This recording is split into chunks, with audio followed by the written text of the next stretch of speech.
Hello, I'm Bridie Monaghan and welcome to the Londoners General Election live stream.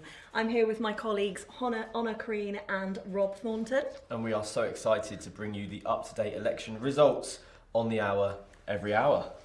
It's very exciting. It's been 6 weeks since Rishi called the general election, and he was standing outside number 10 as Outlookers blew out the speakers with Tony Blair's 1997 election anthem, "Things Can Only Get Better," and by God they have for Labour. Potentially the worst result for the Conservatives ever. Labour are up with a 170 majority. This is only 9 seats less than Tony Blair's majority in 1997. It's not quite as staggering as the 1924 210 seat majority, which the Conservatives held, but considering how badly Labour did in 2019, with their worst results since 1935, this turnaround has been staggering, but not completely unexpected. We're going to go through the major Conservative possible losses tonight and the seats that you should be watching. We're starting out with Rishi Sunak, who told Confidence on a rally on Tuesday that he was worried he was going to lose his seat. Well, the thing is, the polls are predicting he's going to keep his seat, but I think it's going to be interesting to see what happens should the polls be correct and Labour get this landslide win. Will Rishi stay within his position as an MP, or will he stand down? Yeah, it's very, very interesting. If Labour do win that majority, do you think he will be stepping down? That could be quite a big one for tomorrow morning, couldn't it? Definitely something to be watching. Jeremy Hunt is the other one to watch. He is MP for Godingham and Ash in Surrey. He is expected to lose his seat with an 81% likelihood at the moment, according to exit polls. He's a long-serving Tory grandee, Foreign Secretary, Health Secretary, and his current position, Chancellor of the Exchequer, are just a few that he's held over the years. Yeah, now this is a new constituency, we have to say. He has been the MP for South West Surrey since 2005. So it's an incredibly big deal, this new constituency, and potentially him losing his seat now. 19 years as an MP, going to a new constituency and then losing your seat. Like you said, it's a big, big deal. Definitely something to watch. And given how major he's been for the Tory party, to see him not serve in the next government could be very, very interesting. Next, we move on to Penny Mordaunt. It's again a bit too close to call in Portsmouth North at the moment.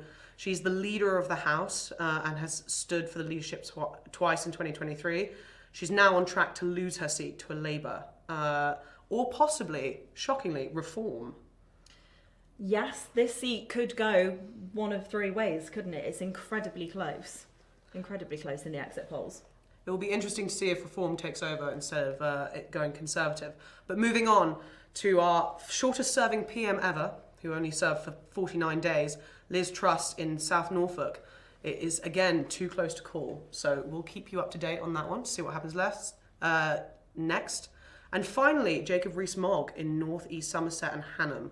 Again, might move to Labour, but still too close to call. But 47% likelihood he holds it at the moment, less than half. Yes, there's some potential big Tory losses through what the exit polls say. And there could be plenty more throughout the night as well, not just in London, but across the board in the UK too. Absolutely.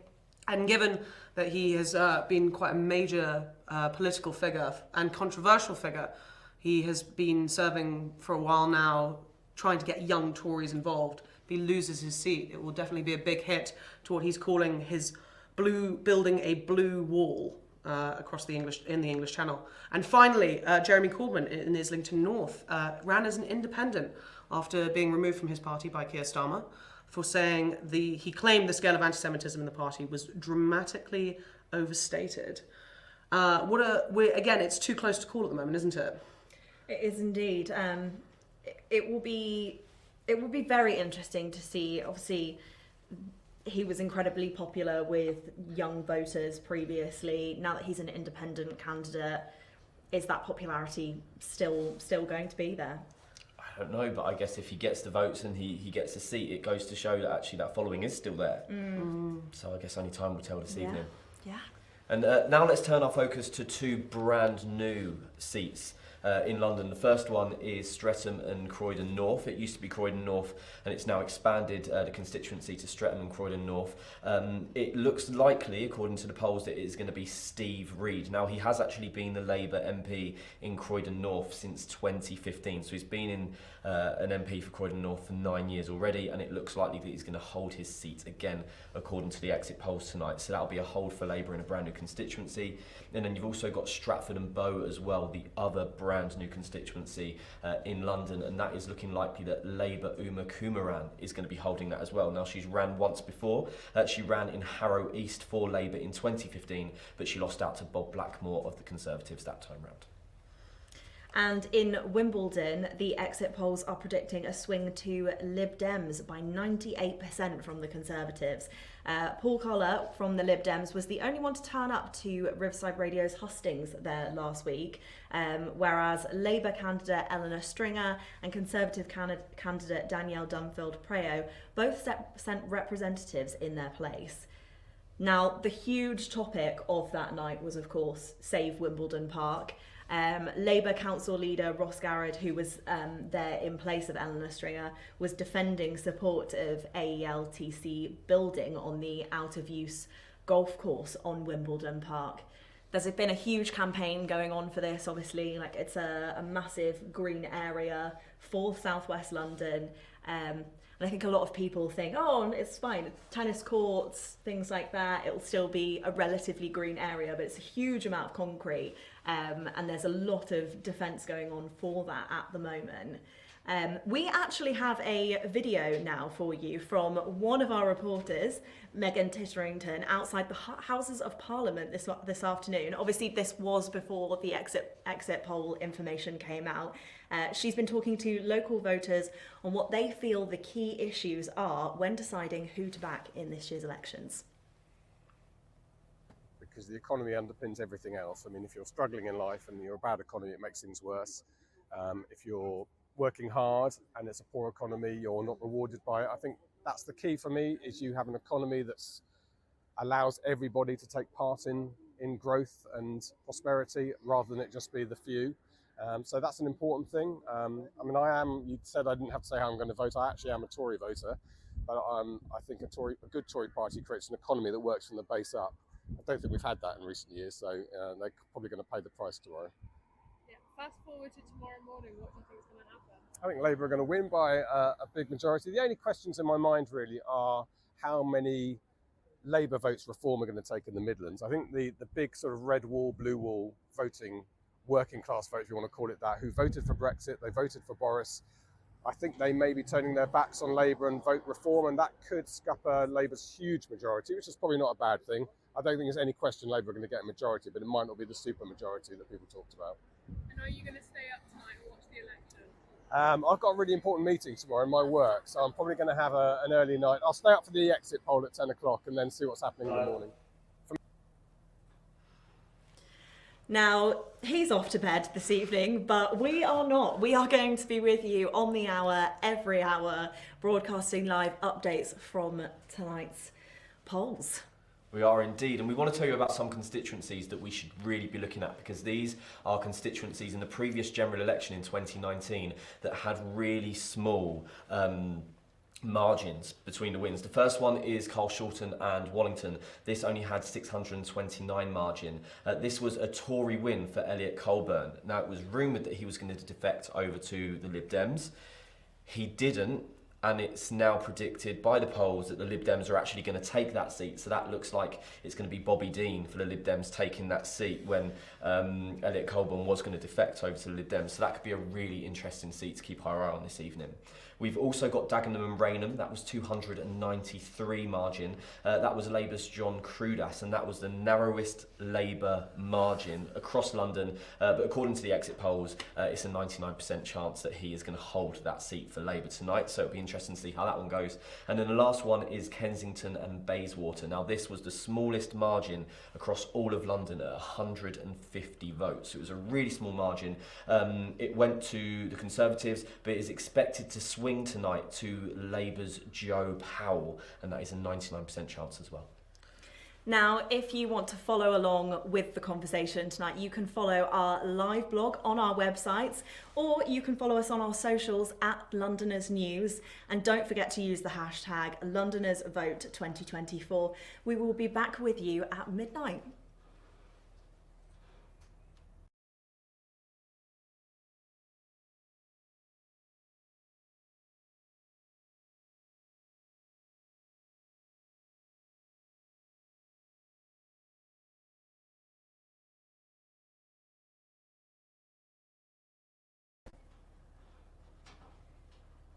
Welcome back to our live election broadcast here at the Londoners. I'm Bridie Monaghan. I'm Rob Thornton. And I'm Honor Crean.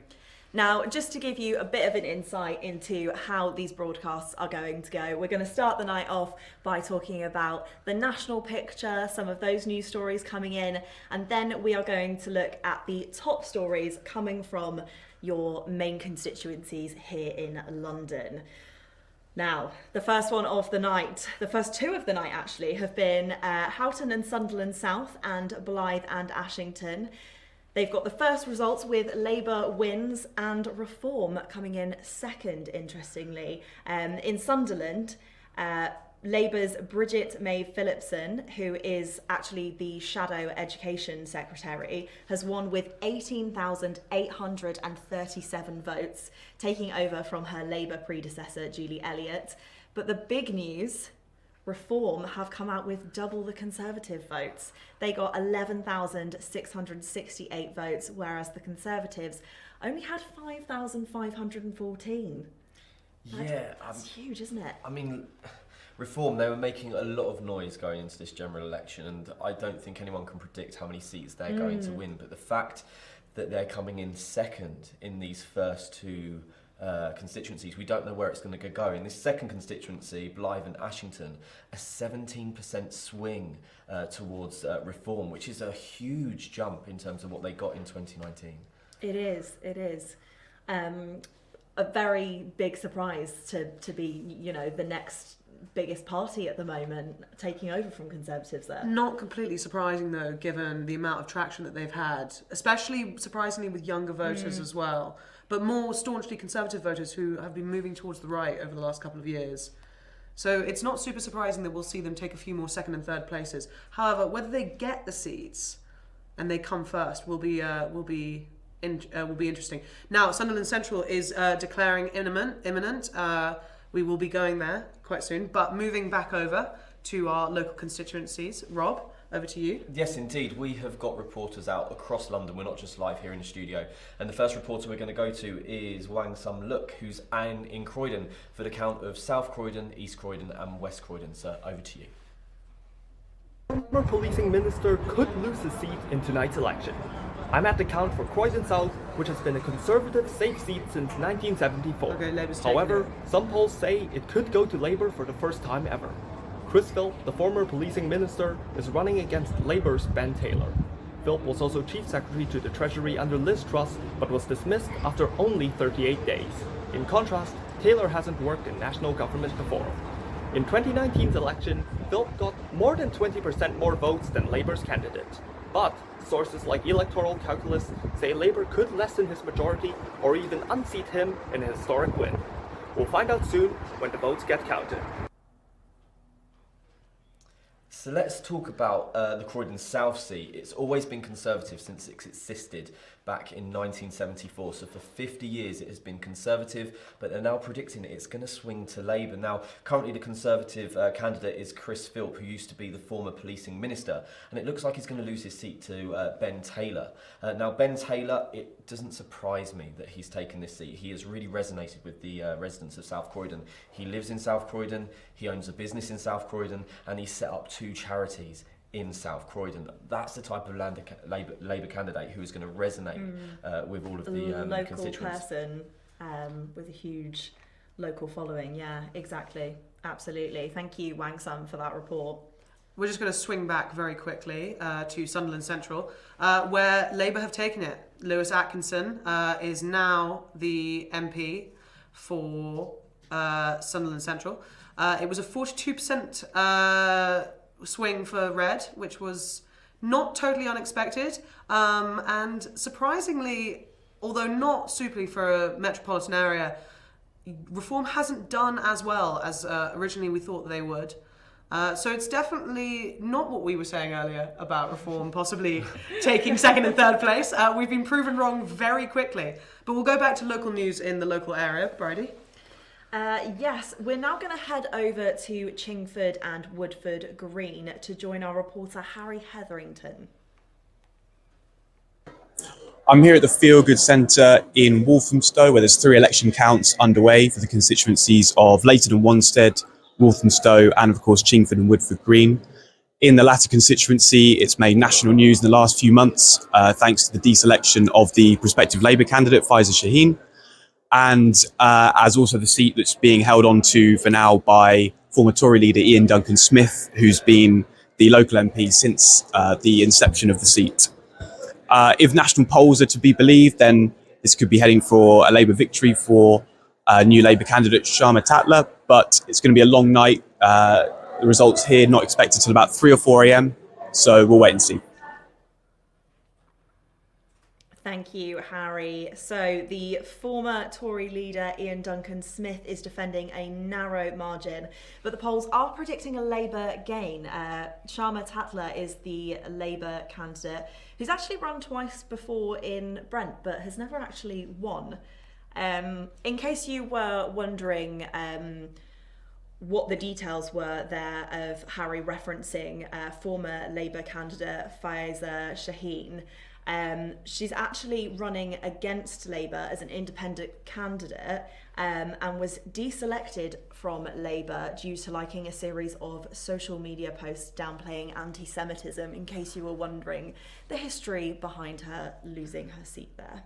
And to run back quickly to the national news, it was 42% that Labour took of the vote, not the swing. Anyway, moving back onto local news, we're going to go join Ed Lees over in the Barnet count. It will be covering Hendon, Finchley, Golders Green and Chipping Barnet. I'm in the RAF Museum for the counts for Chipping Barnet, Finchley, Golders Green and Hendon, where Labour are expected to claim all 3 seats, but all the seats have been traditionally Conservative. Teresa Villiers, the former Environmental Secretary, has held onto the seat since 2005 and has campaigned hard on local issues. And in Finchley and Golders Green, the question remains of whether Labour has regained the trust of the local Jewish population. So, Finchley and Golders Green is one of the 3 Barnet constituencies that Labour is likely to win. A significant, important point to make in this is that these areas are of the highest Jewish population in the country. And the former Labour MP, Lucina Berger, was defected to the Liberal Democrats and then now has rejoined the Labour Party. Wow. And we will see whether or not she can win back faith in the area this year. Now, we're going to move over to talking a little bit about policies and Labour's policies, since they are currently polling significantly ahead of any other party.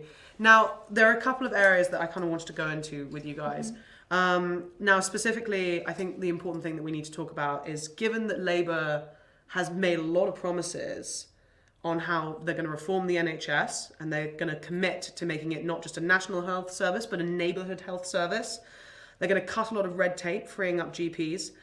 Because underneath the Tories, we've seen waiting lists triple. How are they going to pay for this is the next big question. Well, it's not entirely clear. Now, they have said they're going to close loopholes and allow some non-dom mega-rich people who live in the UK to stop avoiding paying tax. They're going to introduce a proper windfall tax on huge profits on the energy giants. So they're going to start limiting those abilities and they're start going to bring it back. But they're also going to close private education loopholes, which has obviously been hugely controversial, but very, very important. But according to the UK's leading independent economics research, the IFS, on their most recent kind of look at the manifesto, that delivering genuine change is something certainly that they want to do, but it's not entirely clear how they're going to do it. To quote the IFS themselves, Labour's manifesto offers no indication that there is a plan for where the money would come from to finance all of these things. Now let's talk a little bit about things that they're planning to finance, as well as, the NHS. Poverty is a huge thing that they've got to deal with. At the moment, there are 14 million people, according to the Trussell Trust, living homeless and living in poverty at the moment. And food banks, obviously, as we well know, have massively increased in usage since the Tories took power. I think it's 21% compared to what it was prior. And also dealing with the cost of living crisis as well, which I think we're all feeling the squeeze of. Absolutely, yeah. One of Labour's first steps to change Britain is to promise to deliver economic stability with tough spending rules so we can grow the economy and keep taxes, inflation and mortgages as low as possible for working people. So very, very interesting, strong policies there. But like you said, maybe we need some more backing up financially to what they actually want to do. I mean, we don't know personally how they're going to finance it, but I think the key thing is with their campaign, they have made all these promises. People have voted on these promises. Yeah. It's down to them now, if they do get into power, as the poll suggests, on how they deliver on those promises. Absolutely, and I really hope that they can deliver on these promises. But we'll see going forward what's going to happen there. Another big thing that we need to talk about is immigration. Obviously, it's been a huge topic this election. Labour has said that they plan to scrap the Rwanda scheme in and of its entirety, and they will also help cut costs for asylum seekers. So at the moment, it's about 8 million a day to fund hotel rooms for asylum seekers. That will go completely, mostly out the window if the Rwanda scheme is removed. And I think Starmer has said that he will try and cut costs and bring people back into the system, not just keeping them in hotel rooms waiting for these supposed flights out to Rwanda. But again, things that we will see if Starmer takes the majority tonight. Absolutely, and we are going to be back with you at 1 a.m. If you'd like to follow along in the meantime, you can go to our live blog. We're going to be keeping you up to date with everything there. Anything else you'd like to say? Well, please comment. Please, to our viewers at home, please comment. Please send us your thoughts. You can comment live on our YouTube. You can follow along on Twitter, or now known as X. And don't forget to tag us at Londoners News, and you can obviously drop along the hashtag as well, Londoners, hashtag Londoners Vote 2024. We will be back with you in an hour.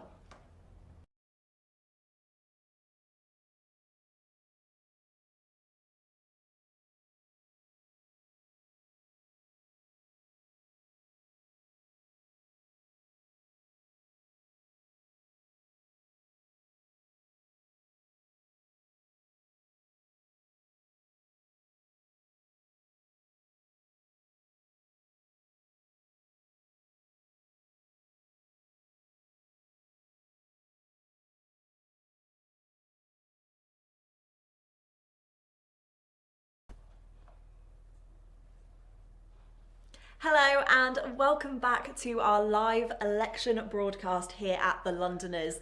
If you are just finding us, we have multiple websites. We've got one for the South East Londoner, the South West Londoner, the North East Londoner and the North West Londoner. All four corners of London there, and you can check out our websites. And we're also bringing you a live blog tonight. So whilst we're not on air here, you can go and check that out as well. I'm Bridie Monaghan. I'm Rob Thornton. And I'm Honor Crean. Now, up with the latest in the national stories. So, our first Labour gain of the night has been Swindon South. It's been Conservative since 2010, and in 2019, Labour only received about 39% of the votes. Tonight, it was 48% in the first big gain, and Washington and Gateshead South, which was a hold for Labour, has again gone Labour. And we're going to move over, though, to our central news in London.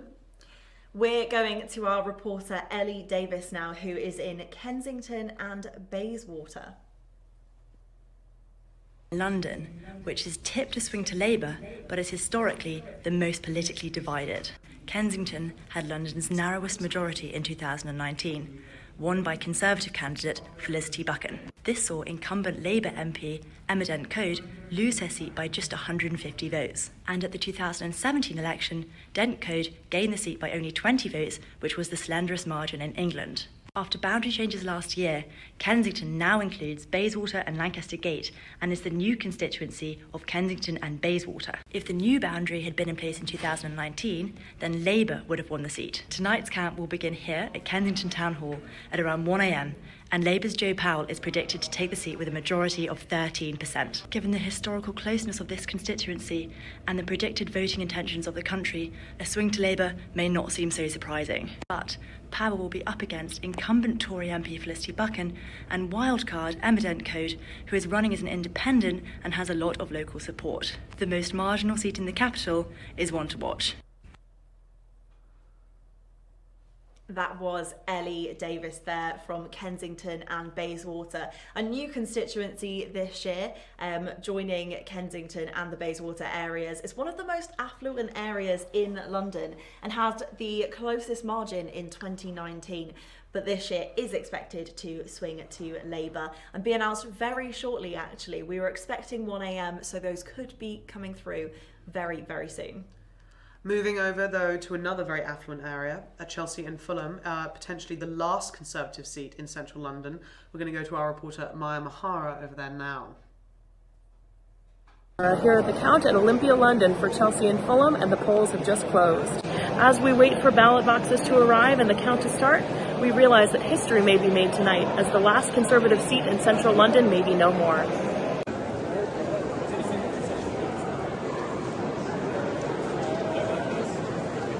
While Conservative candidate Greg Hands has held the seat since its creation in 2010, his main competition is Labour MP for Hammersmith and Fulham, Ben Coleman. Labour is predicted to win by a landslide, but we'll see when the results come in at predicted around 3 a.m.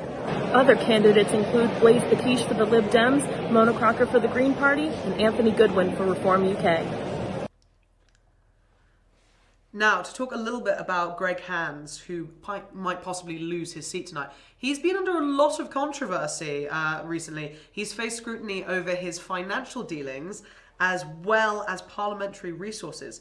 Hands receives about £9,000 a month for just 16 hours of work with the BNP Paribas, which has raised concerns about potential conflicts of interest and the appropriateness of such compensations for sitting MPs. But more kind of strangely, he's been sanctioned for the misuse of Commons stationery. It's not entirely clear what exactly he's been doing with the stationery, but, you know, cost of living crisis. You know what, there's always one person nicking the pens at work, isn't there? Just as you're about to go and sign something, you're just looking down, I can't find it. But he has been actually quite a controversial figure in the Conservative Party, and he continues to be so, and we'll see if he loses his seat tonight. So we'll definitely keep our eye on that one. And next, we're going to go over to George Nash, who is in Hillingdon for the counts of Hayes and Harrington, Ruislip, Northwood and Pinner, and also Uxbridge and South Ruislip. Or more specifically, Brunel University's Indoor Athletics Centre, where we'll be having the counts for the constituencies of Hayes and Harlington, Ruislip, Northwood and Pinner, and Uxbridge and South Ruislip. Now, it promises to be a real mixed bag here tonight. In Hayes and Harlington, the seat is currently held by Labour's John McDonnell, and in 2019, the former Shadow Chancellor won by a majority of close to 10,000 votes, so that looks like a pretty safe bet. Similarly, in Ruislip, Northwood and Pinner, the Conservatives' David Simmons also won by a large majority in 2019. So again, if that were to change tonight, that would also come as a massive shock. But arguably the most interesting of all three is going to be in Uxbridge and South Ruislip, the former constituency of a certain Boris Johnson. Now, when the former Prime Minister resigned in 2023, it triggered a by-election which was largely fought on the issue of ULEZ and predominantly contested between the Conservatives' Steve Tuckwell and Labour's Danny Beales. In the end, it was Tuckwell that came out on top by the finest of margins to retain a seat that has been Tory since 1970. So tonight promises to be even closer. And if Labour win, it really would be a historical victory. It's a sporting venue. I walked past a running track on the way here. So to exhaust that sporting cliche even further, this one really could be a photo finish. Oh, thank you very much, George. So let's quickly dissect those three constituencies. First, Hayes and Harlington. John McDonnell, the former Labour Shadow Chancellor underneath Jeremy Corbyn. It's expected to be a safe Labour seat, and the polls are predicting that as well. Next, we move on to Ruislip, Northwood and Pinner. Now, it looks like there could be a huge swing. Now, in 2019, the Conservatives had an over a 16,000 margin. However, with the exit polls, they're saying 51% Conservative, 49% Labour. So they really don't know which way this seat could swing. So that should be a really good one to focus on a little bit later on. That's Ruislip, Northwood and Pinner. And then the third one there is Boris Johnson's old seat in Uxbridge and South Ruislip. Now in 2019 they had over 7,000 margin on that seat, but when Boris Johnson left last year in the by-election, the Conservative entry Steve Tuckwell only won by 495 votes. Tight. According to the exit polls, 99% Labour win, so they're predicting a swing over to Labour there. Now, Steve Tuckwell, he wants to scrap ULEZ. Interesting. That's always a huge point of contention, ULEZ, isn't it? Obviously, ULEZ was expanded last year to include the whole of Greater London, and lots of people love to debate that one. Personally, I'm all for ULEZ not being expanded any further as somebody who drives a car, but that is quite a controversial point. But let's move over to manifestos very quickly. We went through Labour's manifesto last time. It's only fair that we have a look at the rest of the parties. We're going to start out with the NHS. Yes, so the Conservatives have announced their NHS long-term workforce plan, which includes a rather ambitious goal of delivering 92,000 more nurses and 28,000 more doctors by the end of the next Parliament. Interestingly, Labour has matched this pledge despite the triple in waiting lists under the Conservative government. And in addition to this, the Tories have promised 2.5 million more dental appointments, and they've committed to increasing the NHS spending above inflation every single year. They're also focusing on improving productivity within the NHS, moving care closer to people's homes by utilising pharmacies and creating more community diagnostic centres. But again, why haven't they managed this already? I was going to say, very ambitious from the Tories there, given their dismantling of the NHS, supposedly after years and years in power. But let's move over to Reform very quickly, who are even more ambitious than the Tories. They are vowing to cut all waiting lists to zero within 2 years. This is incredibly ambitious, isn't it? It's so ambitious. They want to propose an income tax exemption for frontline workers, as well as 20% tax relief for private healthcare and insurance. It's been no secret that Farage has been all about privatising the NHS, and this seems to support that because they plan to use more private providers to support the NHS. The Liberal Democrats, on the other hand, actually have a different approach. They promise that everyone will have the right to see their GP within 7 days or within 24 hours if it's urgent. To facilitate this, they are aiming to increase the number of full-time equivalent GPs by 8,000. Now, Sir Ed Davey, who is the leader of the Lib Dems, also wants to introduce free personal care, and he wants to raise that minimum wage of carers by £2 per hour and create a dad month by doubling paternity leave. Now, at the moment for us dads, it is only 2 weeks per 2 weeks that you get. However, he wants to increase it to 4. I think so many people will be absolutely for that, won't they? You're a dad yourself, aren't you, I Rob? would have loved an extra 2 weeks with my son. It's pretty clear that each party here has a distinct vision for how they see healthcare coming up in the future. But how these promises resonate with voters and if they can deliver them is yet to be seen, but tonight we'll continue onwards. Shall we move on to immigration? Yeah. Let's talk about immigration. It's a hot topic in the run-up to this election. Each major party has outlined their plans. The Conservatives have unveiled a plan to introduce a binding legal annual cap on visas, and this would give Parliament an annual vote on the numbers recommended by government migration advisors. Now, additionally, their manifesto also includes a commitment to raise salary requirements for skilled workers in line with inflation every year. Now, the idea here is to ensure that these workers don't undercut the UK workforce. Okay, and Reform Party, which is probably the most stringent on immigration, says they will end all illegal immigration and freeze non-essential legal migration, although that's not clear what that is. But their headline measure, which is probably the most stark, is their plan to leave the European Convention on Human Rights, which is essentially what has enshrined our Human Rights Act since about 1999. They are also planning to introduce an immigration tax on foreign employees. It's a lot to digest there, isn't there? So much. Meanwhile, the Liberal Democrats, again with a different approach, they want to negotiate low-cost, fast-tracked work visas to address labour shortages in key economic sectors. They also plan to exempt NHS staff from the immigration skills charge and reverse the ban on care workers bringing partners and children. I think each party has its clear own strategy for tackling immigration, which I think is reflected in their broader policies as well. Again, it will be very interesting to see where people vote and how much immigration will play a part in that. Obviously, it's been a hot topic, as you said, this election season. But moving on to defence, which was something that we didn't touch on last time, but it was important.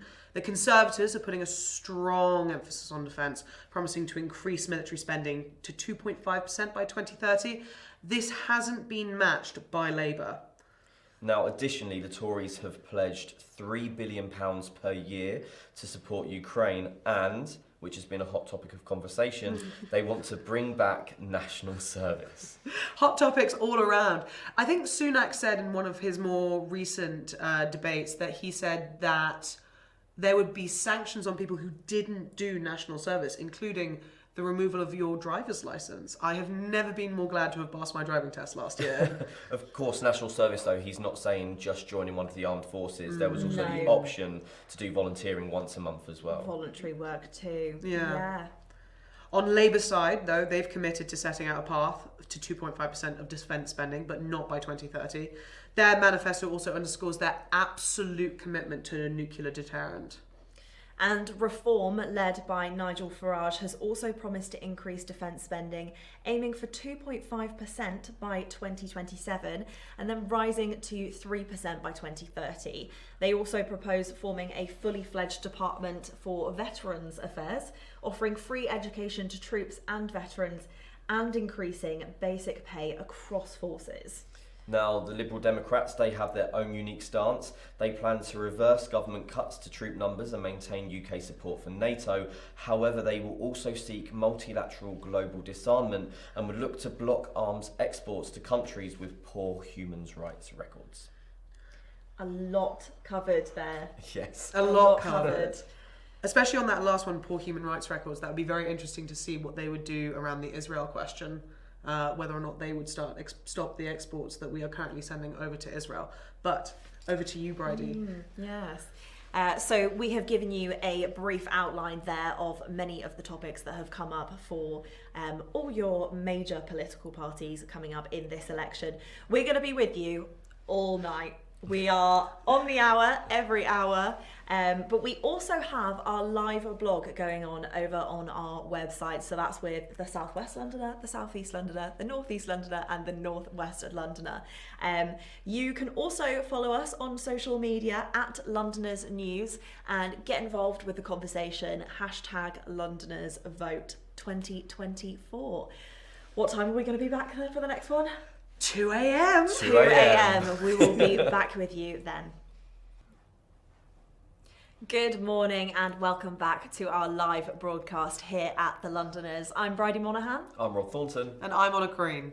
Now, we actually have an interactive map that has gone up on our website where you can check out all of the constituencies in London and see, as they all come in, which seats are going to which candidates.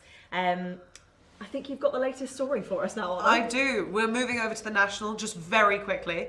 Conservatives have been put down 6 seats and Labour is up 4.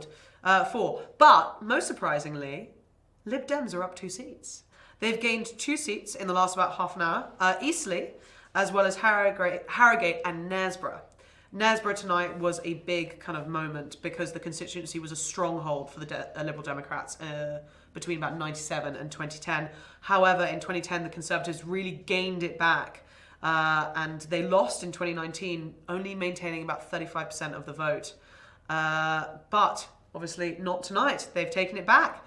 There have been significant Labour gains as well. Darlington, the constituency, has experienced a significant voting history, but they have gone red this evening. Last time in 2019, Peter Gibson won the seat with 48%. defeating the incumbent Jenny Chapman, who only received 40%. This marked a significant shift, and the Conservatives only gaining a slight majority, though, of 3,294. But tonight, they won, but only with very small margins. They only won with about 0.3%, and they took it with 39% of the vote. Wow. It's very tight. It is. Now, whilst we've just been on there, Telford have been gained by Labour as well, so Labour are making even more gains in Telford, and they've also made a gain in Nuneaton as well. Now, Nuneaton has a notable history as a bellwether constituency, which means it often reflects the overall outcome of the UK general election. Now, historically, Nuneaton was held by Labour from 1992 right the way up until 2010, but then the Conservatives took over and they won the 2019 general election with a 60% share of the vote. However, tonight, Labour have gained it back with 36.9% of the vote. Yes, and one of Labour's other gains was Stroud. The margins of victory have often been narrow here. In 2017, they won by just 687 votes, and in 2010, the Conservatives won by 1,299 votes. However, Labour took it back tonight at 46.4%. Stroud is considered a big swing seat in the UK elections. Now, keeping you up to date with the Labour seats that are holding, we've had South Shields, Cramlington and Killingworth, Newcastle Central and West, Washington and Gateshead South, Gateshead Central and Wickham, Sunderland Central, Houghton and Sunderland South, Blythe and Ashington and Knowsley. Now, if we move on to the Conservatives, they currently have 2 seats. It's just been announced that they have held Castle Point. But I want to jump to the first seat that they got tonight, and that was in Rayleigh and Wickford. That was another hold for them. But I want to put a bit of perspective on this, because back in 2019, they had a 72% share of that constituency. Tonight, that has dropped to just 37%. So that really just paints a picture of what's going on with the Conservatives this evening. And moving from our national to our London areas. First, we are going to go to Clara Abernethy, who is in Bexley for the counts of Bexley, Heath and Crayford, and also Old Bexley and Sidcup. Well, we're here with the results of 2 constituencies, Bexley, Heath and Crayford, and Old Bexley and Sidcup. Seeing as the results aren't expected until 3:30 in the morning, here's some context. Bexley, Heath and Crayford has remained Conservative since 2005. In fact, in the 2019 general election, they won by 13,000 votes. It has been represented by Tory MP David Evanet since 2005. But this time round, he's decided to stand up. Old Bexley and Sidcup has always been Conservative. In fact, the Conservative Prime Minister from 1970 to 1974 was the MP here for 18 years. A by-election here in 2021 saw the Conservatives win by over half of the vote share. Labour got 31%. So let's first take a look at that Bexley, Heath and Crayford seat. It's been a Conservative seat, and in the previous general election they had a 13,000 margin for the Conservatives. However, the exit polls are predicting a Labour win. Now, the Labour candidate is Daniel Francis. He has been a Labour candidate since 2018 in the Bexley area for the elections and the by-elections, but he's never received more than 7,000 votes. So if you take a look at that, a 13,000 margin, less than 7,000 votes, and it has now swung, according to the polls, in Labour's favour.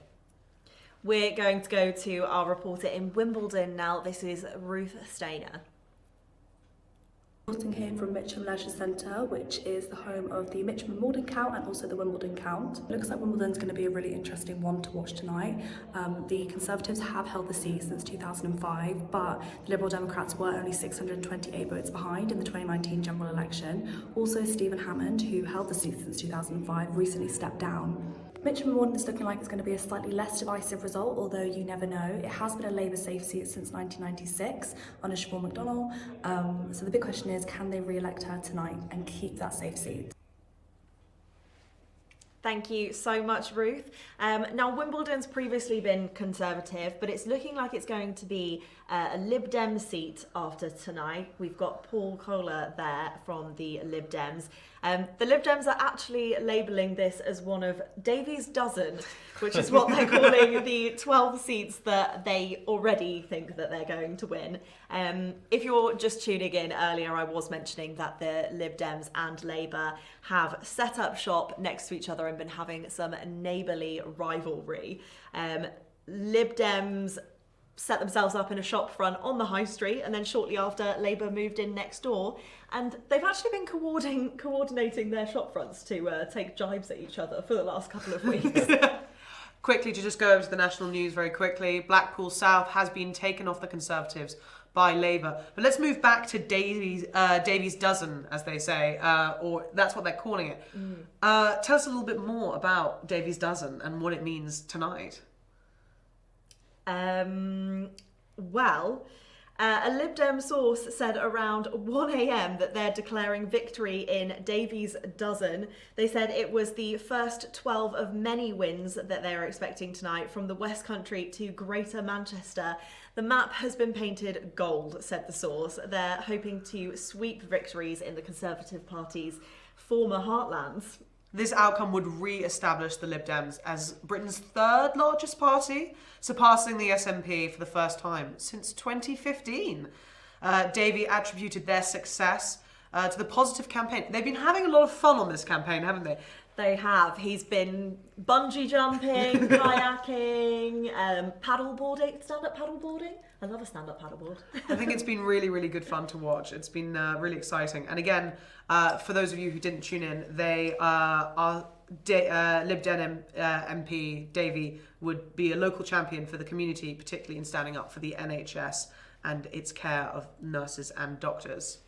Yeah, you talk about the Lib Dems becoming Britain's third largest political party. If we go back to 2019, they only had 11 seats. If the polls are to be believed, that's going to jump up 50 to 61. So that's going to be a really impressive feat for the Lib Dems. And if we take a look at some of the seats that they are poised to win, one of those is Godalming and Ash in Surrey, where Chancellor Jeremy Hunt is contesting for the Conservatives. He is being contested by candidate Paul Fellows.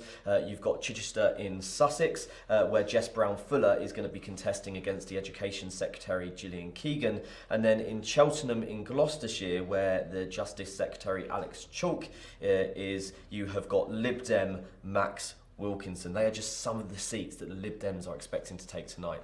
And another seat has been taken by Labour. Swindon North has been taken by Labour off the Conservatives. I feel like we're going to say that quite a bit tonight. Yeah.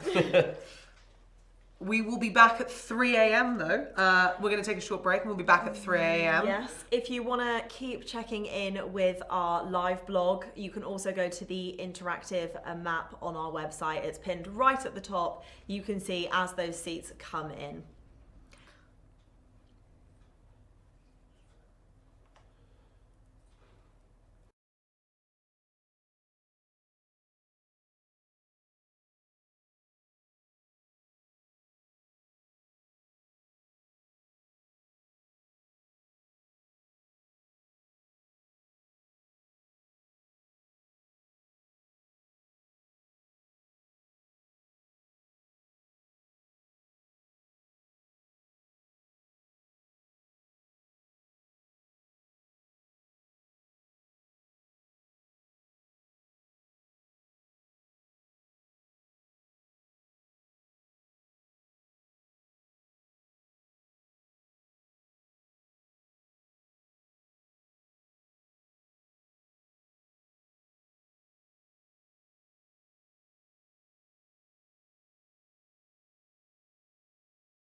Welcome back to our live broadcast of election night here at the Londoners. I'm Bridie Monaghan. I'm Rob Thornton. And I'm Honor Crean. Now, we are going to be transitioning now a little bit, aren't we? We've really hit the peak of the morning. I was about to say night then. It is the early hours of the morning. So it's very much going to be a Gogglebox style read through of what is going on at the moment. We are getting play-by-plays as the evening goes on. We have actually just seen that Keir Starmer has won his seat in Holborn and St Pancras. Amazingly, Elmo, 19 votes for Elmo at Holborn and St Pancras.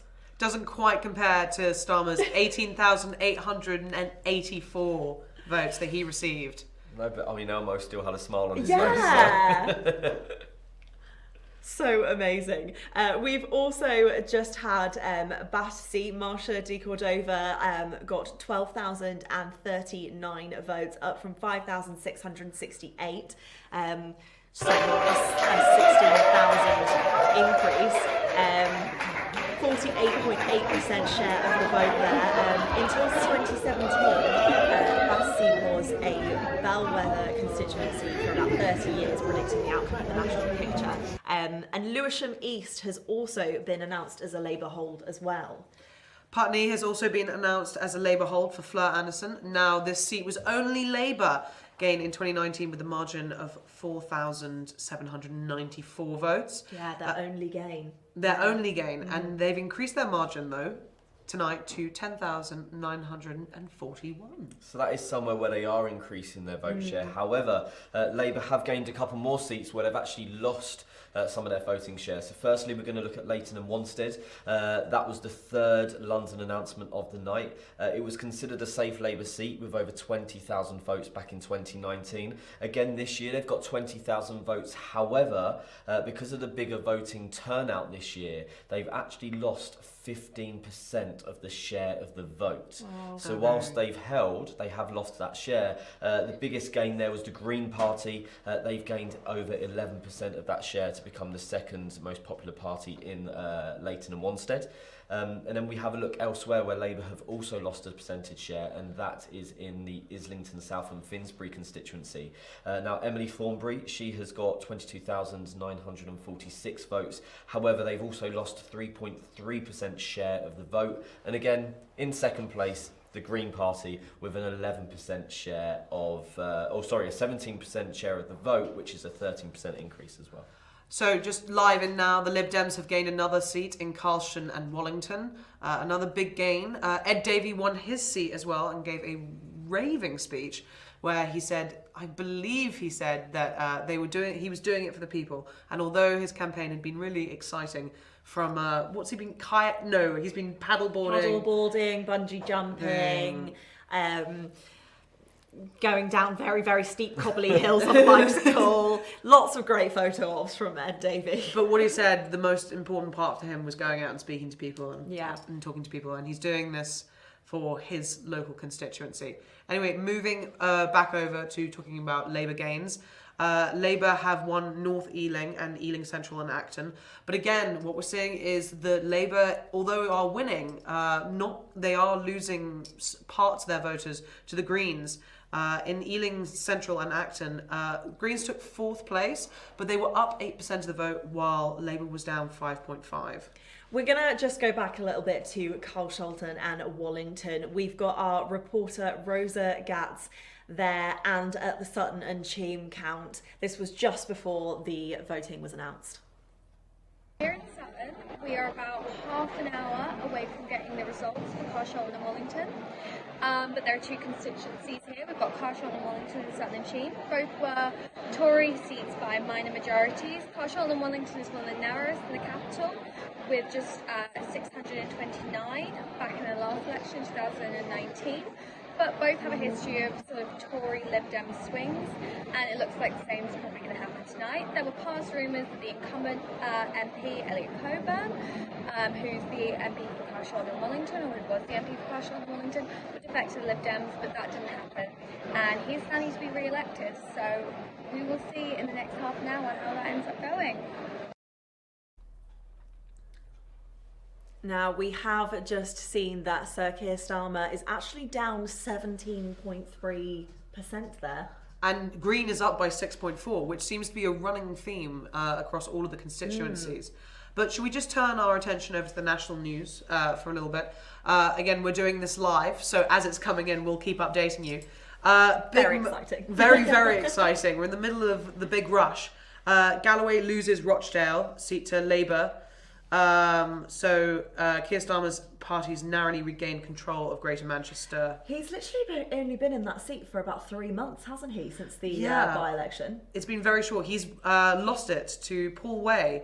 The controversial Workers' Party leader did not appear on the podium as it was announced. He had won by 11,000, which is, surprising in some respects. But then we're also going to move over to Reform, who have had their first big win of the night in Ashfield.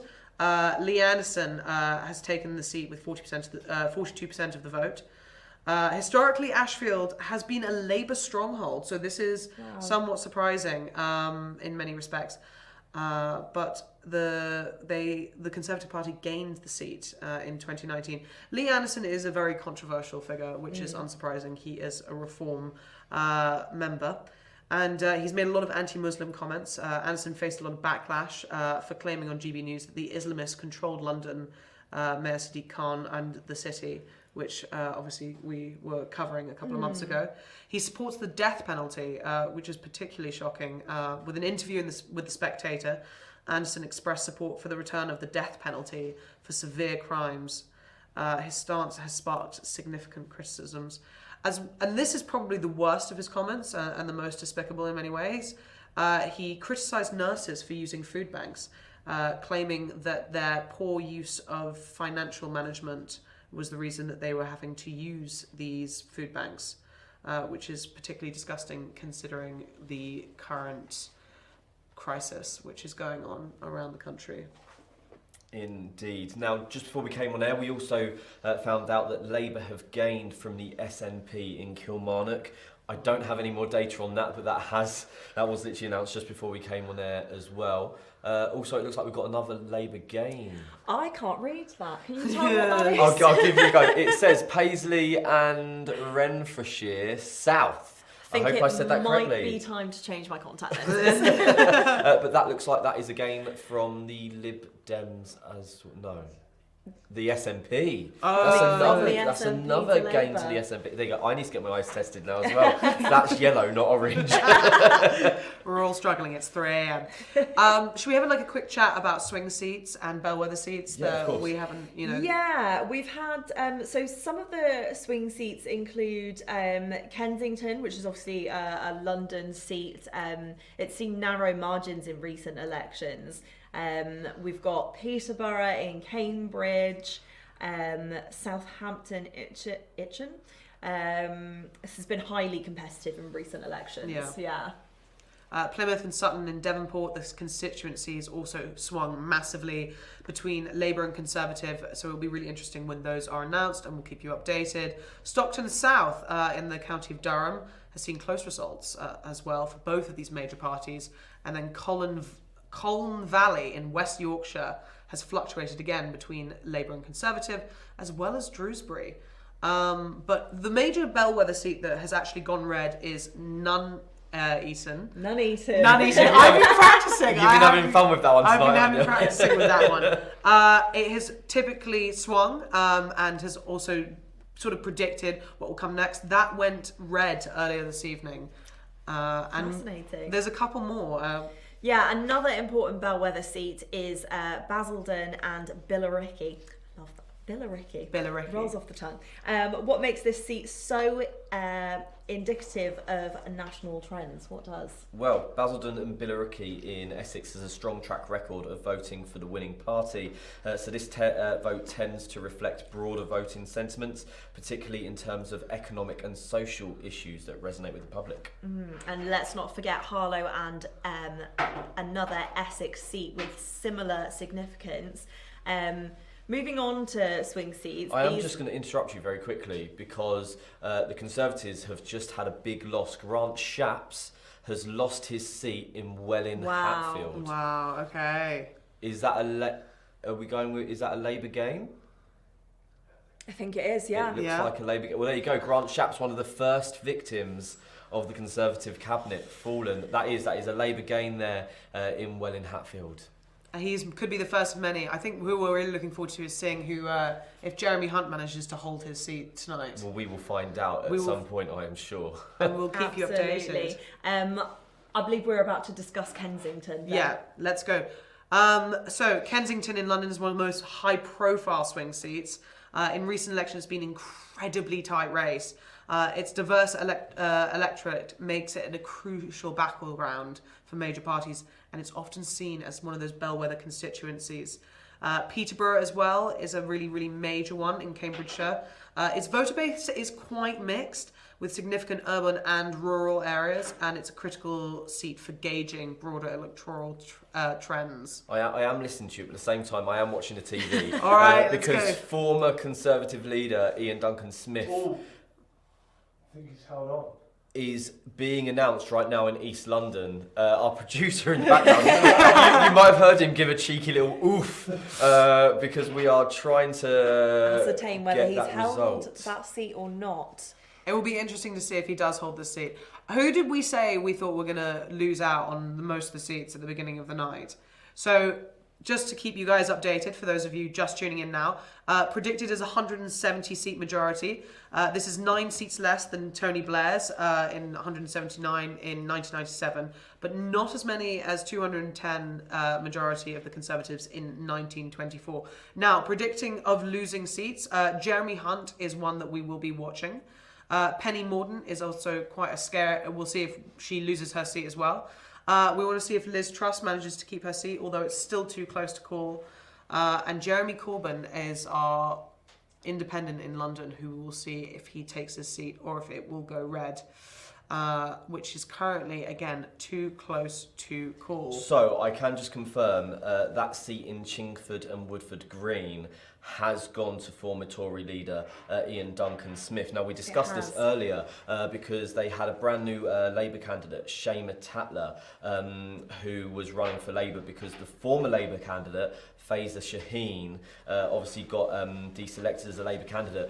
Looking at it, I believe there is only 100 votes between the current Labour candidate and the former Labour candidate, but that is by the by because Ian Duncan Smith did take that seat in Chingford. So Davies Dozen is holding true, and it looks like it's going to be painted more gold as the night goes on. Another Labour game in Hexham this evening. Exciting moments. We're going to keep you updated, as well as West Bromwich from the Conservatives as well. A Labour game. Yes, and Sutton and Cheam has now been announced as Lib Dem 2. So we're continuing on with Davies wins there. Davies Does is doing very well, and in Twickenham, where we're based at the moment, has maintained its Lib Dem status. It has held true to its gold. And we will keep you updated as things move forward. We have heard that Reform Nigel Farage has finally arrived in Clacton. Do we think he'll take the seat tonight? I wouldn't like to say. Oh, big losses for the SNP. Lothian East has gone. It has gone red. Lothian East has gone red, taking it straight off the SNP. In case you want this information in a very, very clear way for you, don't forget that you can visit any of our websites. So they will be laid out as southwestlondoner.co.uk or northwest, northeast, southwest, southeast. And you can go on there, and pinned to the top is our live blog. Also next to that is our interactive map. And you can see those seats appearing on our interactive map as the evening goes on. What time is it, guys? It's 3:15 and it's 3:15. flown by already today. It has. It's gone really, really quickly. We're enjoying being here with you all. Thank you so much for tuning in. Don't forget that you can get involved with the conversation. You can comment on our YouTube live video here, or you can tweet us at Londoners News and get involved with the hashtag Londoners Vote 2024. Struggling to get that out there. There's a lot of Londoners. We'll be back at 4 a.m. with another update. Until then, keep following our live blog, and thank you for tuning in. See you in a bit.